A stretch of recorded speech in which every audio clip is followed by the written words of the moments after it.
मानसिक स्वास्थ्य कार्यक्रम की टीम है वो वर्ल्ड अल्जाइमर डे मनाती है। और इसमें हम एक क्या करते हैं कि जितने भी वृद्ध होते हैं, खासकर वृद्धाश्रम में हैं या जो हमारी ओपीडी में पुराने मरीज होते हैं जो बहुत लंबे समय से हमसे डिमेंशिया के इलाज ले रहे होते हैं, तो हम उन्हें बुलाते हैं और उनको डिमेंशिया के बारे में अवेयर करते हैं, उनकी फैमिली को अवेयर करते हैं।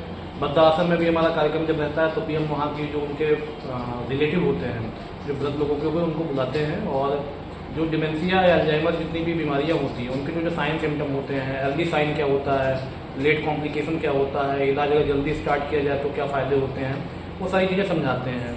देखिए, डिमेंशिया जो है वो एक बड़ा टर्म है, उसमें वो बड़ी बीमारी है जिसमें कई सारी कैटेगरी होती हैं। इसमें अल्जाइमर बहुत कॉमन होता है। अमूमन ये देखा गया जब 65 साल के ऊपर कोई वृद्ध हो जाता है तो उसे धीरे धीरे चीज़ें बोलते हैं, याददाश्त में से कमी आने लगती है। और स्टार्टिंग में तो जो होती है वो ज़रूरतमंद चीज़ों के लिए होने लगती है, और अगर ये लाइलाज रहे, काफ़ी दिनों तक इलाज ना कराया जाए तो मरीज धीमे धीमे हर चीज़ भूलने लगता है, उसे कुछ भी याद नहीं रह जाता। अगर वो अंतिम अवस्था जो डिमेंशिया की होती है उसमें आता है। कभी कभी क्या होता है कि जब भी डिमेंशिया स्टार्ट होता है या अल्जाइमर भी स्टार्ट होता है तो उसमें हमें याददाश्त की कमी बाद में नज़र आती है। पहले हमें व्यवहारिक जो स्वभाव होता है उसमें चेंज आ जाता है, जैसे चिड़चिड़ापन, बहुत गुस्सा करना, रात में जगे रहना, बार बार किसी पे आरोप प्रत्यारोप लगाना कि हमारी चीज़ें चुरा ली जाती हैं। वो डिल्यूजन ऑफ थेफ्ट होता है जो मरीजों में आ जाता है। लेकिन कुछ विगत वर्षों से, अमूमन मैं शहर में 8 साल से हूँ, तो मैंने देखा है कि हमारे पास बहुत सारे पेशेंट आते हैं जो युवा हैं या मिडिल एज के हैं, जिनकी उम्र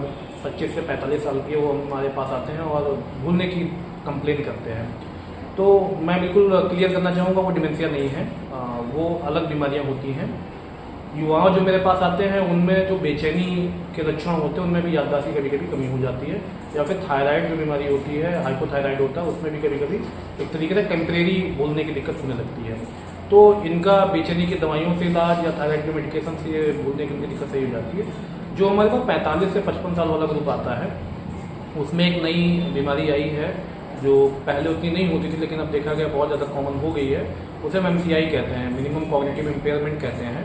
जिसमें क्या होता है, जो रोज़मर्रा की चीज़ें होती हैं उनमें थोड़ी थोड़ी याददाश्त की कमी आने लगती है। ये इतनी सीवियर नहीं होती जितनी डिमेंशिया होती है, लेकिन उससे क्या होता है, मरीज के काम हैम्पर होने लगता है और उसका प्रोफेशन भी हैम्पर होने लगता है। तो जब कभी ऐसे MCI के पेशेंट हमारे पास आते हैं तो उनके लिए कुछ हमारे पास कॉग्निटिव इन्हेंसर होते हैं या कुछ ब्रेन की एक्सरसाइज होती हैं, और या खान पान के व्यवहार या उन सब में बदलाव ला के भी MCI को चेंज किया जाता है और मरीज को काफ़ी फ़ायदा हो सकता है।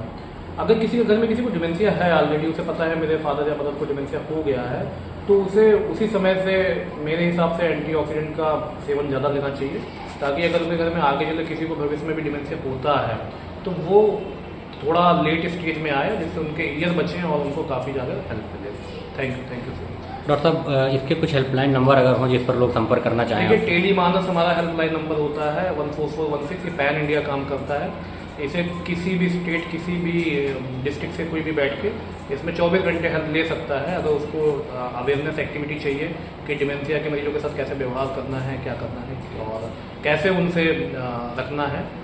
एक निवेदन है सभी लोगों से कि अगर किसी घर में किसी डिमेंशिया का मरीज है तो आप लोग उनसे ज़्यादा नाराज ना हो, क्योंकि उनकी याददाश्त चाहती रहती है तो वो चिड़चिड़े हो जाते हैं। तो आप उनके मतलब ध्यान रखिए कि उनको चीज़ें याद नहीं आ रही, इसलिए वो आपसे बार बार एक ही चीज़ की जिद करते हैं।